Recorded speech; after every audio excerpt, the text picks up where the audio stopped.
Shalom, selamat pagi. Hari ini adalah hari baru yang Tuhan anugerahkan bagi kita.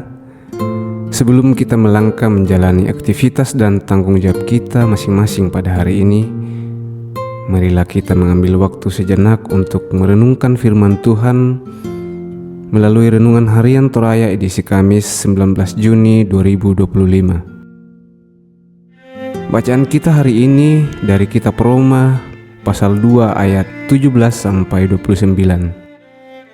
Mari membuka hati kita dengan kerendahan agar firman-Nya menemukan tempat untuk bertumbuh dalam hidup kita. Untuk itu, mari memohon pertolongan dalam doa. Kita berdoa. Ya Tuhan Allah yang Maha Baik dan Maha Besar, kami datang bersyukur di hadapan-Mu. Terima kasih untuk hari baru yang Engkau berikan, bahkan nafas kehidupan, kesehatan, dan kasih setiamu yang tidak pernah berubah. Engkaulah sumber pengharapan dan penopang hidup kami. Segala kemuliaan, hormat, dan pujian hanya bagi-Mu saja ya Tuhan. Saat ini kami ingin membaca firman-Mu. Kami mohon pimpinan Roh Kudus hadir untuk menuntun kami. Bukalah hati dan pikiran kami supaya kami tidak hanya mengerti, tetapi juga hidup dalam kebenaran firman-Mu itu.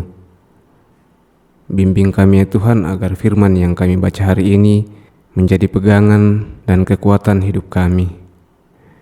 Di dalam nama Tuhan Yesus Kristus kami berdoa dan berserah. Amin. Roma 2 ayat 17 sampai 29. Beginilah firman Tuhan. Hukum Taurat dan sunat tidak menyelamatkan orang Yahudi. Tetapi, jika kamu menyebut dirimu orang Yahudi dan bersandar kepada hukum Taurat, bermegah dalam Allah, dan tahu akan kehendak-Nya, dan oleh karena diajar dalam hukum Taurat, dapat tahu mana yang baik dan mana yang tidak, dan yakin bahwa engkau adalah penuntun orang buta dan terang bagi mereka yang di dalam kegelapan, pendidik orang bodoh, dan pengajar orang yang belum dewasa. Karena dalam hukum Taurat engkau memiliki kegenapan segala kepandaian dan kebenaran. Jadi, bagaimanakah engkau yang mengajar orang lain? Tidakkah engkau mengajar dirimu sendiri? Engkau yang mengajar, jangan mencuri. Mengapa engkau sendiri mencuri? Engkau yang berkata, jangan berzina. Mengapa engkau sendiri berzina? Engkau yang jijik akan segala berhala, mengapa engkau sendiri merampok rumah berhala? Engkau bermegah atas hukum Taurat, mengapa engkau sendiri menghina Allah dengan melanggar hukum Taurat itu? Seperti ada tertulis, sebab oleh karena kamulah nama Allah dihujat di antara bangsa-bangsa lain. Sunat memang ada gunanya, jika engkau mentaati hukum Taurat. Tetapi jika engkau melanggar hukum Taurat, maka sunatmu tidak ada lagi gunanya. Jadi jika orang yang tak bersunat memperhatikan tuntutan-tuntutan hukum Taurat, tidakkah ia dianggap sama dengan orang yang telah disunat? Jika demikian, maka orang yang tak bersunat tetapi yang melakukan hukum Taurat akan menghakimi kamu yang mempunyai hukum tertulis dan sunat, tapi yang melanggar hukum Taurat. Sebab yang disebut Yahudi bukanlah orang yang lahiriah Yahudi, dan yang disebut sunat bukanlah sunat yang dilangsungkan secara lahiriah, tetapi orang Yahudi sejati ialah dia yang tidak nampak keyahudiannya, dan sunat ialah sunat di dalam hati, secara rohani, bukan secara hurufiah. Maka pujian baginya datang bukan dari manusia, melainkan dari Allah. Amin. Tema renungan kita pada hari ini ialah Tuhan melihat hati. Dalam bahasa Toraja dikatakan lanna pena tunatiro puang. Sobat rehat, dalam kehidupan kita banyak hal yang kita lakukan untuk memperoleh pengakuan dan pujian dari orang lain. Tidak sedikit orang yang menghalalkan segala cara demi mendapatkan pujian sesamanya.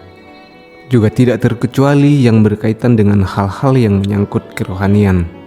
Seseorang dapat saja menunjukkan gambaran hidup orang yang seakan-akan taat kepada Tuhan, tetapi sesungguhnya hanya topeng untuk mendapat pujian dan pengakuan dari orang lain. Sobat Rehat, firman Tuhan mengajarkan bahwa Tuhan tidak melihat penampilan dari luar melainkan hati kita. Orang Yahudi masa itu sangat menghargai sunat dan hukum Taurat. Mereka melakukannya hanya sebatas peraturan agama, ingin dipuji dan diakui sebagai orang yang hidup taat kepada Tuhan. Bahkan mereka merasa lebih unggul di hadapan Tuhan dibandingkan dengan yang lain karena melakukan hukum Taurat dan sunat. Mereka melihat diri mereka sebagai pemandu bagi orang buta dan penerang bagi orang yang dalam kegelapan dan pengajar bagi orang yang bodoh. Tetapi mereka tidak menghidupi apa yang mereka ajarkan. Mereka mengajar orang lain tidak mencuri, tetapi mereka sendiri mencuri. Mereka mengajar orang lain jangan berzina, tetapi mereka sendiri melakukan perbuatan zina itu. Bahkan hukum Taurat dan sunat yang dilakukan hanya sebatas ritual agama. Sobat Rehat, kita tidak boleh menjadi orang yang tampak baik dari luar, tetapi hidup kita hendaknya mencerminkan apa yang ada pada diri kita. Peraturan agama yang kita lakukan janganlah hanya demi terlihat baik di mata orang lain. Jika kita ingin melihat ajaran Kristus melekat pada orang lain, maka kita juga harus berusaha hidup sesuai dengan teladannya. Tuhan menginginkan hati yang tulus, bukan sekadar penampakan lahiriah. Percayalah, apa yang dilakukan dengan hati yang tulus akan dihargai Tuhan, meskipun tidak terlihat atau dipuji orang lain. Amin. Mari kita berdoa. Ya Tuhan, terima kasih atas firman-Mu hari ini yang mengingatkan kami bahwa Engkau melihat hati, bukan sekedar penampilan atau kata-kata kami. Ajarlah kami untuk hidup dengan hati yang jujur, rendah hati, dan sungguh-sungguh mencari kehendak-Mu.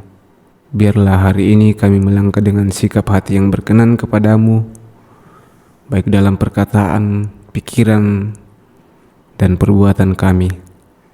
Allah Bapa dalam surga, tuntun setiap aktivitas kami, baik di rumah, di pekerjaan, di sekolah, ataupun di tengah-tengah keluarga dan sesama kami.